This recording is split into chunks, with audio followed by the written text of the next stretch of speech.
Happy Thursday! Thank you for tuning in. It's so special to connect with you live. It's always a highlight in my week. And I know we had some technical funkiness last week, but it just made it all the more special this week to connect with you. So I hope you're well. I'm sending you vibes. I send you vibes every day. Hello. Good to see you. Hi, Abby. Oh, thank you, dear. Yay. Hi, Tota. Oh, so special. Hello, Lauren. Wow. That's a special day. Oh, it's so good to see you all. I'd love to know where you're tuning in from. And I'm going to get good. Glad you're well. Hi, Liv. Much love back. I'm going to get right into these questions. We've got some pretty hefty ones here. Wow. So, as always, this is just my thoughts on the day. Feel free to take whatever resonates with you and leave anything that doesn't. It's all love and compassion here. All good vibes. The first question was about what was I like in high school? From Wales. Yay, but originally from Scotland. Grand. What was I like in high school? I was very, very different in high school. And I'm sure in some ways I was the same. I was a very shy young person. I was a very old young person. Yeah, even when I was 5, I was like 5 going on 30. But in high school, well, I was starting to come out of my super duper quiet and awkward phase, which was most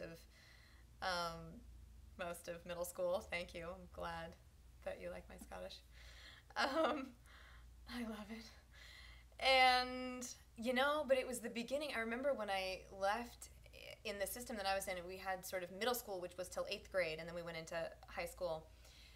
And I remember thinking, in the first part of my freshman year, I just was like really trying hard to fit in, like I had been for a long time. And I talked about this in my TEDx talk, but I realized I was kind of on the periphery of the cliques, the groups that would happen at lunch. And I thought, I just looked around one lunch and I thought, they wouldn't notice if I was just not here. Huh. Why am I here then? Why is this important to me to be here in this group? Why don't I find some people who notice when I'm here and who I enjoy spending time with? I mean, there's some great people there, but it just was like so self-conscious and trying to be cool, and I was just so trying to be cool. And so I decided, okay, I am going to not have friends until I can be myself and have friends. And I didn't have friends for a while. Of course, I had some dear friends that I've always had that I grew up with, but not really much in school. And I had this crush on this guy who had these incredible, incredible ice blue eyes, and he was so confident, and he was a musician, and he was just so cool. And I thought, boy, I want to get some of whatever that is so that I can be confident and see people. And, be myself. Because I would walk down the corridor, and literally, if I bumped a chair, I was like, sorry. It was more like this kind of protective thing, And I noticed that he would hold eye contact with people. Thought, wow, okay, that's something. And so I started practicing that as I went down the hall. I was like, I'm going to hold eye contact until they look away. Okay, that was really hard. I'm going to do it a little longer. Okay, that was really hard. I'm going to smile. Maybe I could give them a smile. Huh, that was nice. I started to pay attention to what can I give to this moment more than what are they seeing in me. And I still had a long way to go for that. But it was the beginning of that, of maybe I can give them a smile. Maybe they need a smile that day. And so when I was focusing more on what I was putting out, I started to feel more confident and less worried about what they were thinking of me. So as I started to do that, I started to make friends, and that's kind of like the beginning bit. And then I made friends with some seniors that year. Got right into drama because I love doing musicals. And I did as many musicals and plays as I could. And so, yeah, there's a little glimpse, the beginning of my coming out.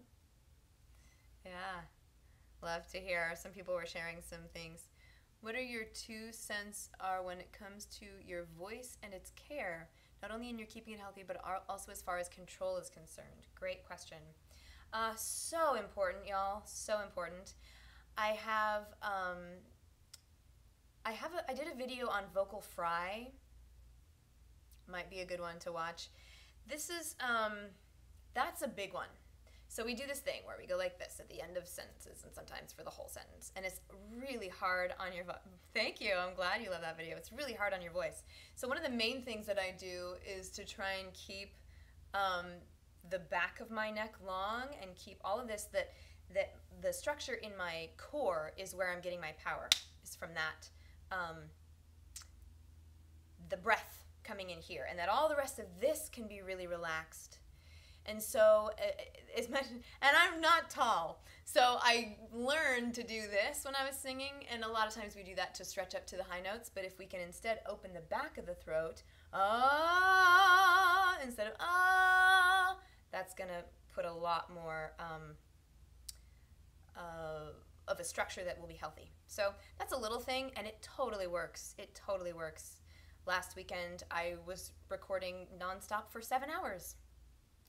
And I was fine at the end of that. And then I, in fact, went and sang a song and performed a song. So, yeah, that really helps, the structure. Cool. Peter asks, any plans to do some more one-woman shows? Imagine the last lot would have been exhausting for you, but we love them. Thank you, Peter.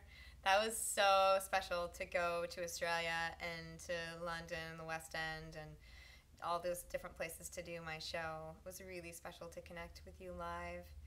And I don't have any plans right now, but I'm sure, because I'm working on film and different things here, but I know it'll happen again in the future. So stay tuned. And in the meantime, I love connecting with you in this way. But thanks for that. Somebody asked what my favorite movie is. And that's a tough question. Favorites are tough for me because, you know, well, I have favorites when you can just love everything in some way. Find a way to love everything. But I have 2 answers to that question. Probably my favorite movie, the movie that I feel you can't get any better than, you can get differently wonderful, but you can't get any better, is Life is Beautiful. La vita è bella. Oh, that movie. I always get chills. It's got everything. It's totally unique. It's so, so beautiful. It's, you know, it totally takes you on the journey. It's hilarious. It's magical. It's heartbreaking. It's everything. Highest recommendations for that movie. And then the movie that I could watch every day is Sleepless in Seattle. Love that movie. Not just because I'm from Seattle, yay Seattle, but because it's just great. I could probably recite the whole thing for you right now. I love it. Love it. What else do we have? Let's see. We're just gonna... I only do clean questions here. Thank you. Let's see. What advice do you have for someone who wants to be a YouTuber and who perhaps sometimes has trouble with their confidence and their ability? So similar to what I was saying about being in high school and working with my own personal confidence, working with my confidence as a person helps with my confidence in my art. And I think if you feel called to be a YouTuber, then what I would say is to just maybe do some writing or some meditation to get clear on why is that medium particularly one that calls to you, and what is it that you feel called to share. You know, is there some kind of a message, or is there a particular art, you know, a form that you'd like to share with that? And if so, and that feels like the right format, then what helps me with confidence, because every time I press upload or go live, part of my heart's like, oh, you know, but it gets easier when I do it. And for me to connect with the fact that I was made to do this, that I love to share my art through acting and singing and performing and speaking and connecting. And that I feel if even one person gets something positive out of it, then it's worthwhile for me.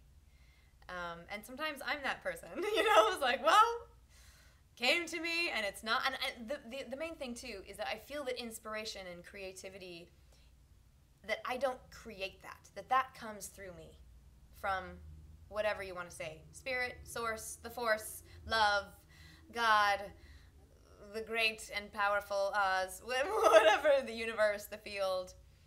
For me, if it's coming through to be shared, then who am I to stop that from happening? That's how I feel. Yeah. Words, they're all words. Put whatever words apply to you in it. All right. A couple more.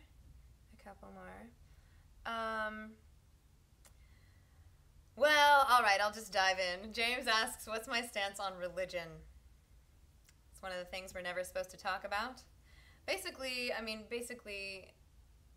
feel it's a very personal question. And I honor that that's personal for everybody. For me, I believe I've dived pretty heftily into a number of different practices, and I feel that at the core of the world's great spiritual traditions or religious traditions, at the core, I believe, is love and unity. And so anything that's promoting unity and love and peace, great. And sometimes the structures of the religions have been created around that, I think, initially in order to provide some tools with which to live a life of integrity and peace and love. And it gets complicated as humans together in this small, beautiful world. So, yeah, you're saying even in the Bible, it's right there. And there are so many ways that we can interpret things, and I think things can get lost in translation, sometimes literally translation, but translation through people and through people who've had some power issues, which there have been many.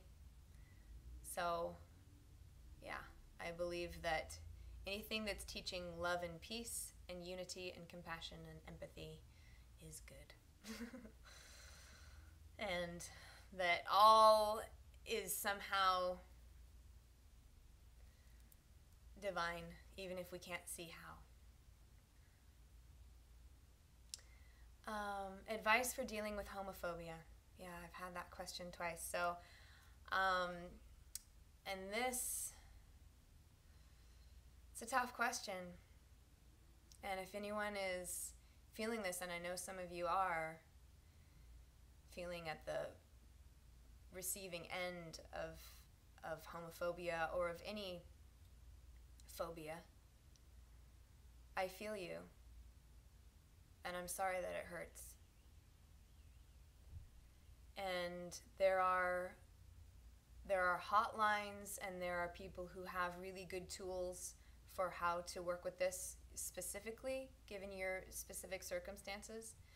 For me, on a day-to-day, what helps is my spiritual practice, is my meditation practice, and is coming back again and again to having that empathy and that compassion for myself, and looking at, okay, I'm feeling judged here.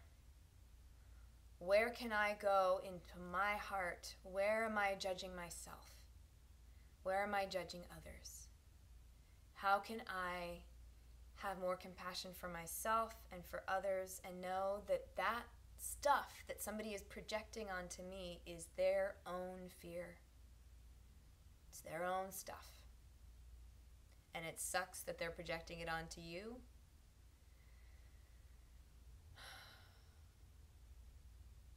But when I can look at, where am I doing that? Where am I judging them for judging me? You know? Because I am. It's hard. That's a hard one for me. It's a hard one for me to see somebody get so angry at somebody else's peaceful, loving life choices. Somebody, I mean, not even choices, but like the way that people love. Like, why would you want to judge somebody for loving? I don't get that. But I do understand that somehow for them that feels threatening. And even if I don't understand why, I can see how, well,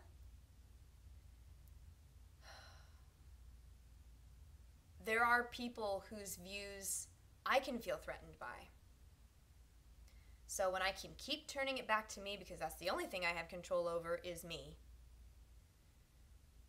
then I can keep feeling like at least I'm cleaning my own street. At least I'm coming at this, if I can come at this with peace and compassion. You know, a great person to study, watch interviews with Martin Luther King Jr. Wow. I mean it. Go watch interviews with Martin Luther King Jr. because he gets asked the most hideous, judgmental, awful questions. And he totally keeps his love and his calm. He doesn't even, you don't see this like moment. He just breathes and answers from his heart. And that is a master. That is a master. So hopefully that helps. Love and compassion. Can you give advice on how to deal with parents that don't support theatrical pursuits in college and beyond? Oh, I am totally going to, sorry, I just need to, there we go. I am totally going to remember, this is, wow, yeah.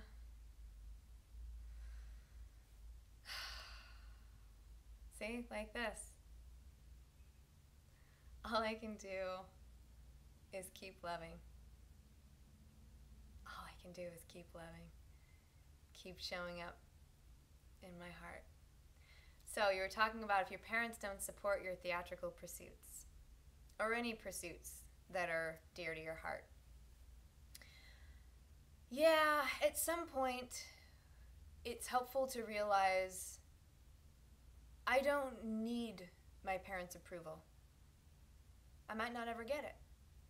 I have mine, but there were times when I was first starting out, I mean, not even first starting out, like I've known since I was 8 that I was meant to be an actor. And so growing up, it was like, great, do this thing, and you know, who knows, things can change a lot for people. And my parents were always supportive of that. And then where it got interesting is there's no clear, secure path to be an actor or an artist or probably anything these days, really kind of anything. So I think that to recognize that your parents want the best for you, even if they don't realize it and even if they are not great at showing it, they want the best for you. They want for you to be happy and secure. And they want to feel secure in themselves in you being secure. So to have compassion for, okay, they're doing the best they can. Maybe it's not great and maybe it's damaging.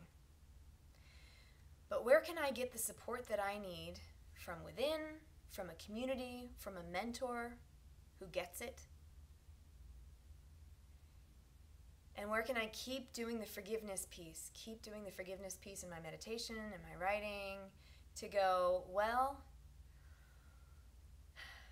they might not ever understand it, but why would I let that stop me? There will be people, even if your parents totally love and support you, there will be people who don't get it and who give you whatever advice is their own wounding. And we can just see that as their own wounding and keep doing it anyway. Keep doing it anyway.